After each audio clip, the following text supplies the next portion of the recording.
Hello, and welcome to our webinar, Is Your Nurse Onboarding One Size Fits All? My name is Tom DeSantis from Advanced Practice Strategies.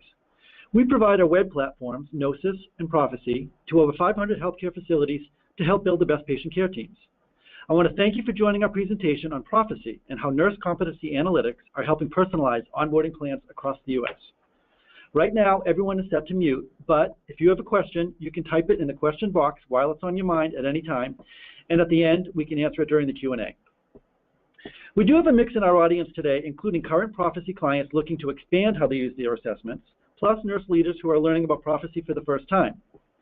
So when planning for our 30 minutes, we tried to think of the questions you might have and shaped our agenda around them. First, what is one of the major challenges of nursing today? We'll talk about the actual reason Prophecy was founded. Second, how does Prophecy solve this problem? We'll outline the assessment approach that managers and nurse managers and hiring managers have adopted, and then in what capacity does this approach address the root of the problem? Third, what are the results of our new study? We've analyzed data from 350,000 clinical competencies to provide a window into the talent pool for cities across the U.S., the very regions from where you recruit on a daily basis. And finally, how can we use our own findings? We'll look at how you can use your Prophecy analytics to rethink your onboarding approach with each new nurse that comes to your unit, as well as the fantastic results our clients are already reporting. Let's get started. First, I want to introduce our speaker, my colleague, Ann Hackman. Ann is our Senior Director of Performance Management and Insights. In this role, she helps clients measure the impact of using assessments on employee hiring, retention, professional development, leadership succession, and performance improvement. Ann is a registered nurse with over 30 years of experience working in various clinical specialties and nursing administration, including teaching QI methods and coaching improvement teams.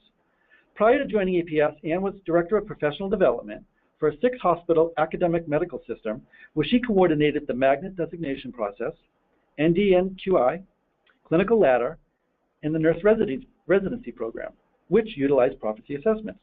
Welcome, Ann. Thanks a lot, Tom.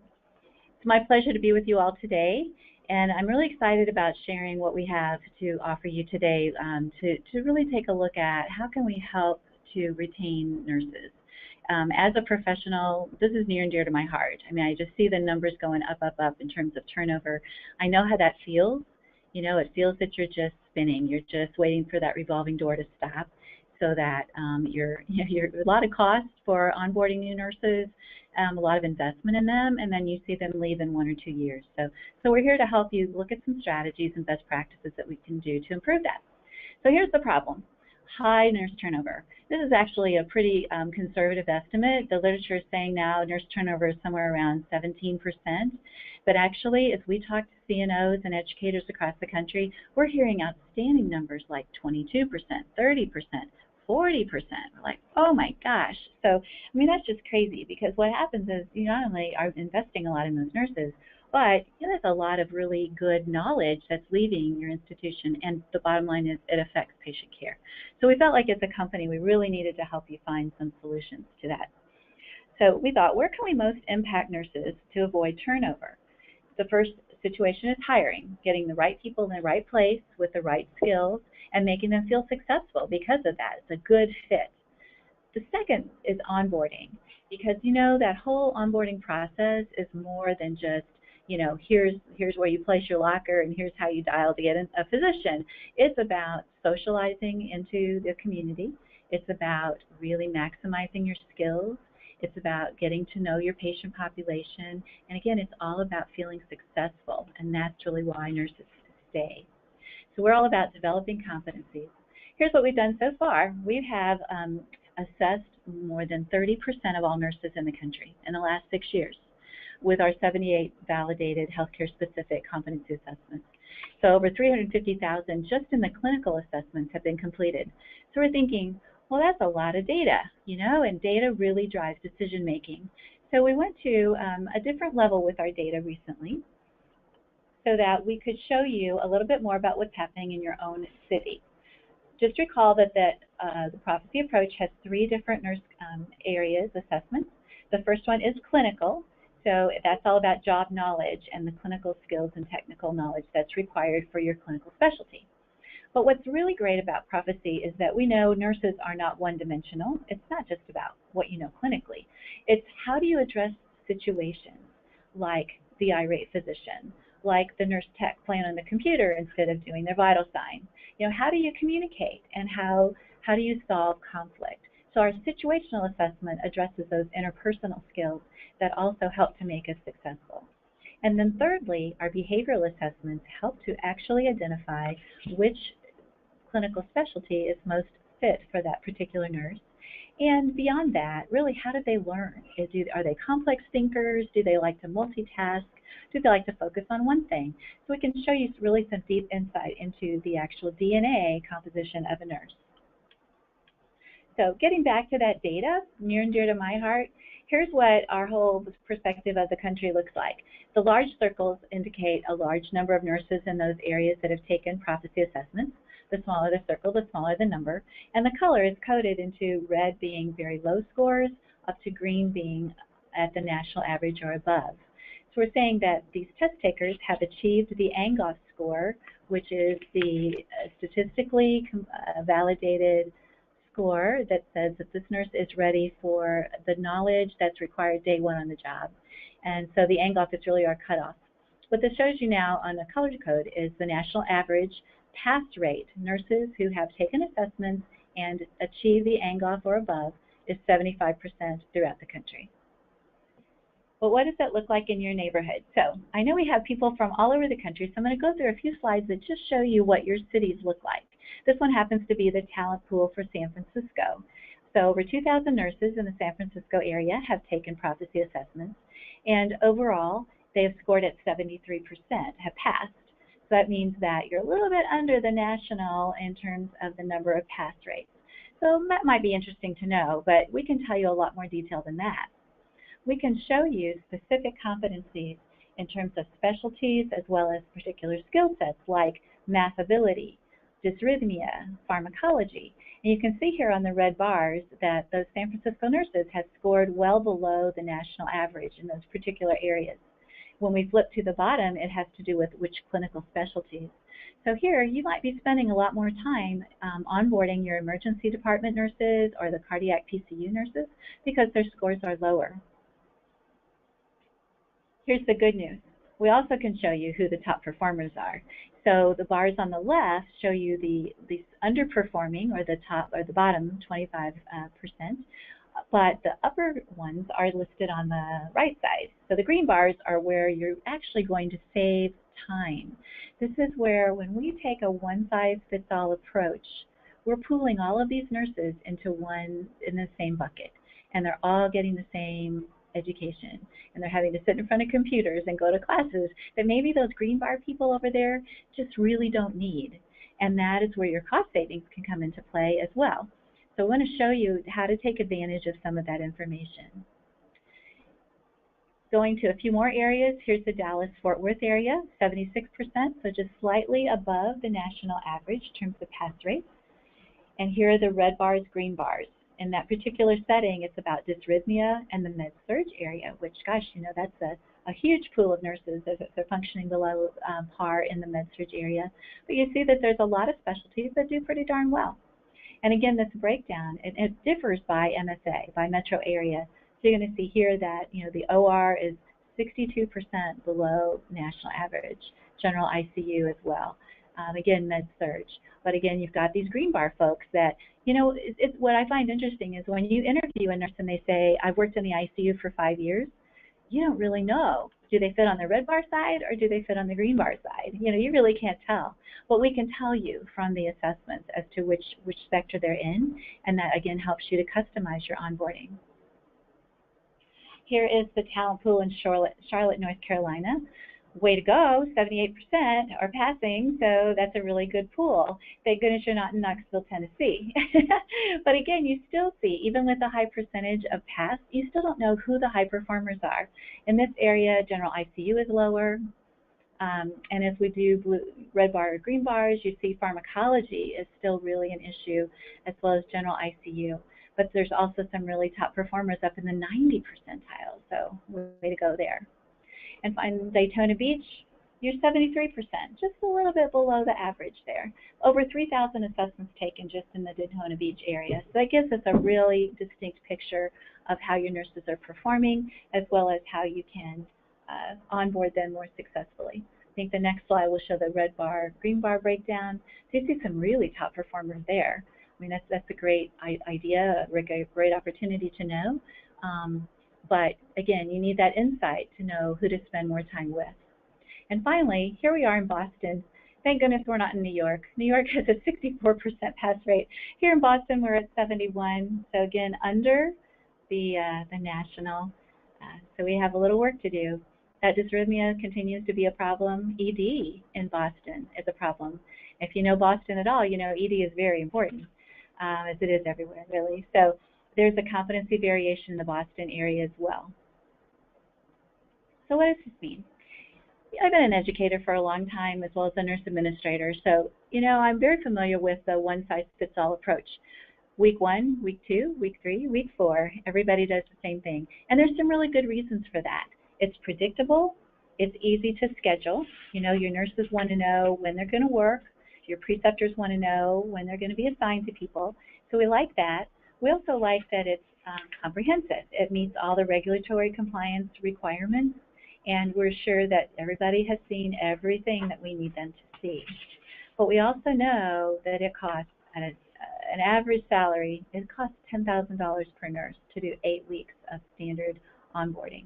And this means that this is the time that they're working with their preceptor, so you're dual staffing through this entire time. It's very expensive.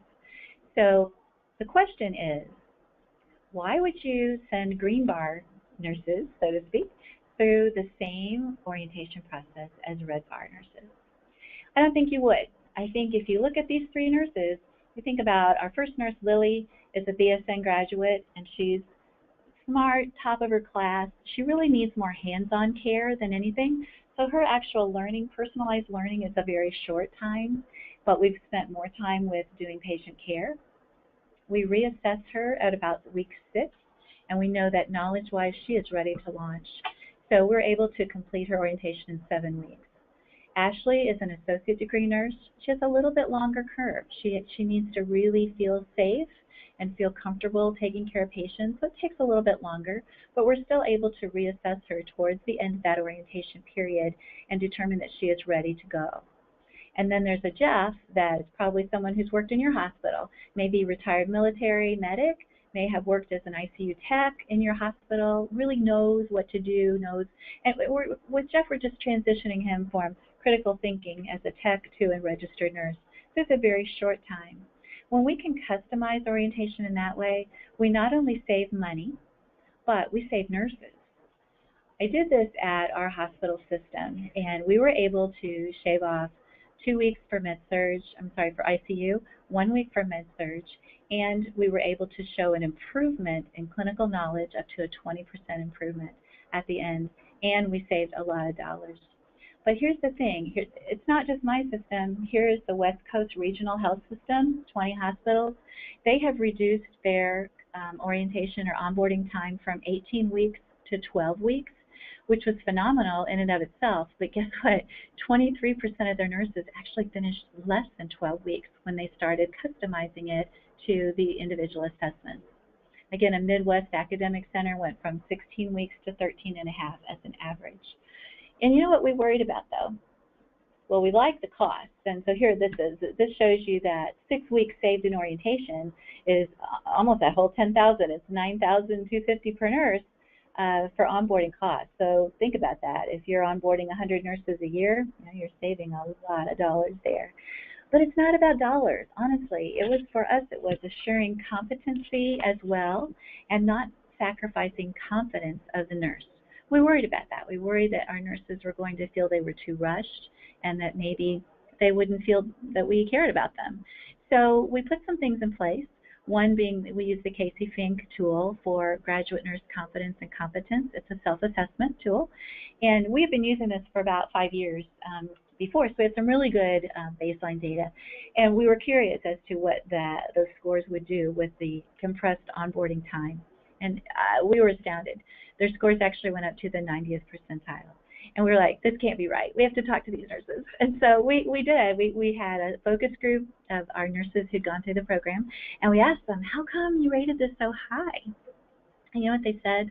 They said, because we felt respected. We felt like you knew us as individuals. We felt like you treasured us, and that you knew that we knew what we were doing, and you didn't make us sit in front of computers and do a lot of stuff that wasn't necessary. So you know what that translates into? Improve retention, which was our whole problem to begin with. We actually, at my health system, improved retention rate in the first 2 years to 96%, which is pretty phenomenal. But it wasn't, again, just us. Here's the Southeast Regional Health System that has improved retention to, turnover rate dropped to 4.5%. Wouldn't you love to have that in your hospital? And again, in a Midwest health system, went from 11.8 to 5.6% turnover. So even if you're well below the national, there's still room for improvement. We think that we can help you to reduce your costs with that data-driven screening, so really looking at fitting the right nurse in the right place and really onboarding them effectively. And just think about that. If you were that Southeast hospital that had a 19.5% point reduction in turnover, the literature says it costs you about $50,000 every time a nurse walks out your door. That's a lot of money. If you're replacing nurses at that rate and you had a reduction of 19.5%, you would save, and this number just about astounds me, $9.75 million savings in 1 year. I know it's hard to believe, but it's actually true.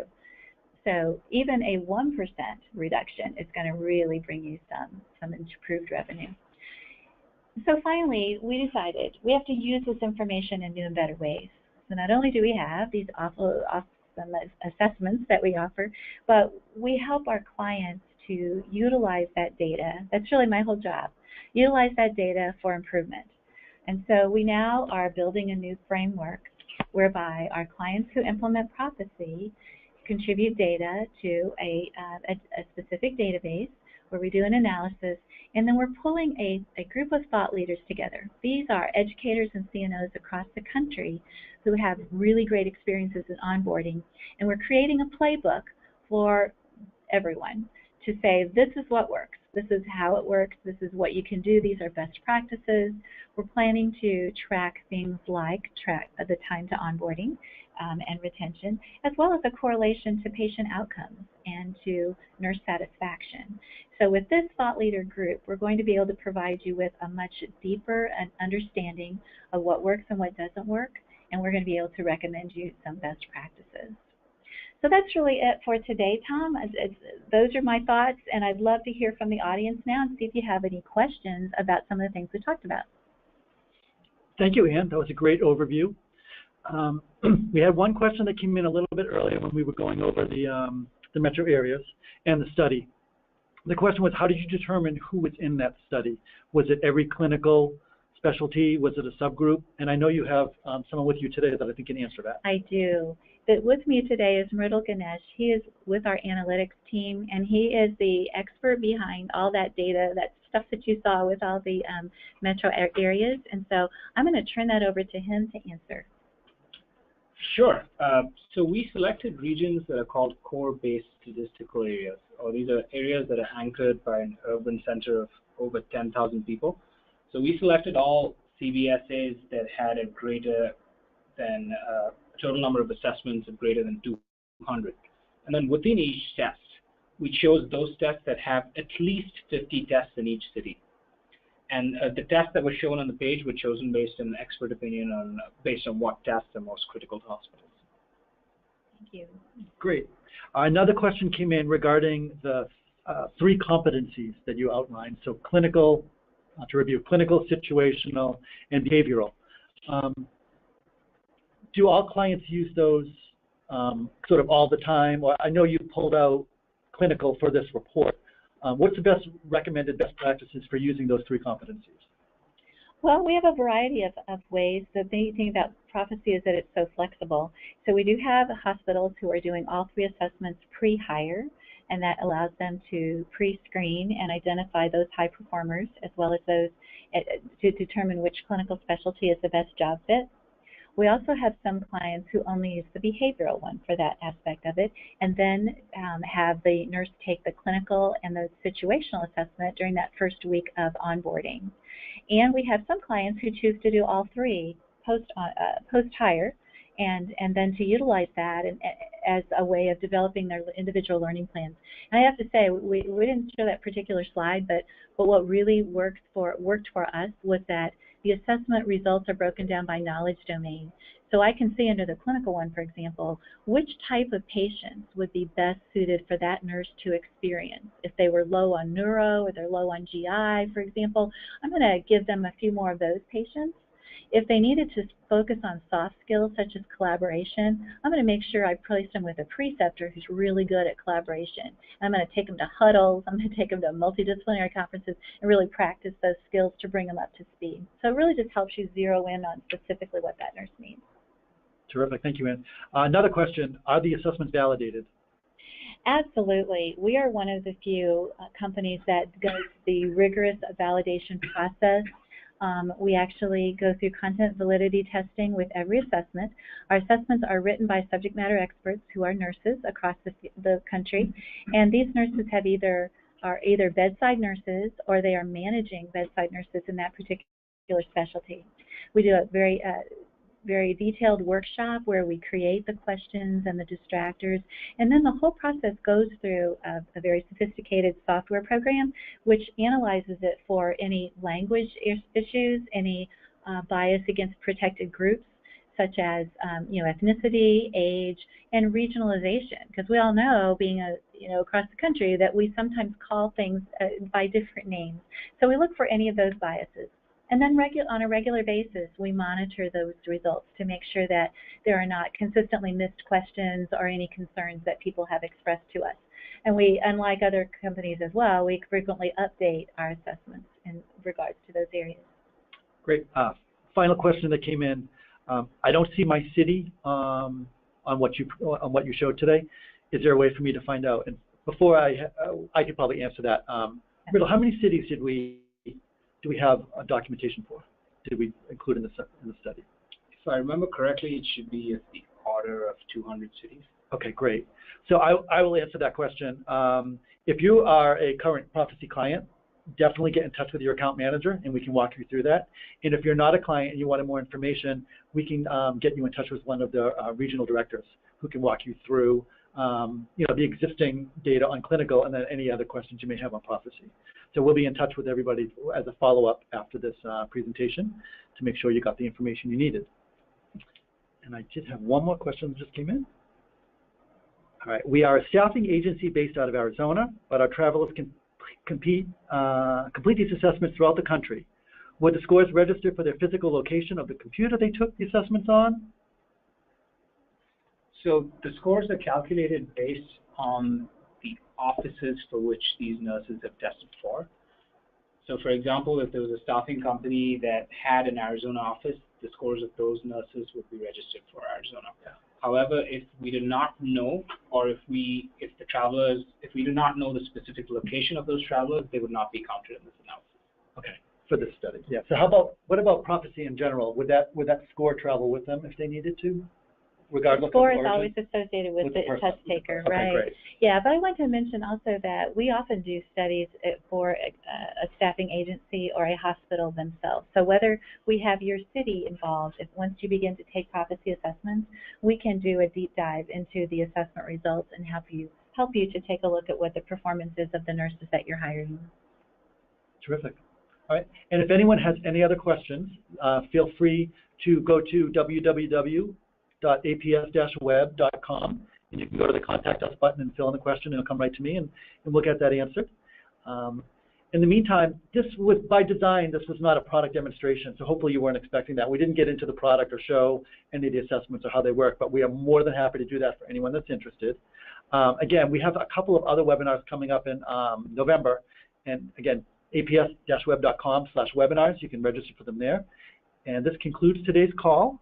I think you're going to buy back 3 minutes of your day, so we finished a little bit early. And I thank everybody for joining, and we'll speak soon to continue the conversation. Thank you. Thanks, everyone.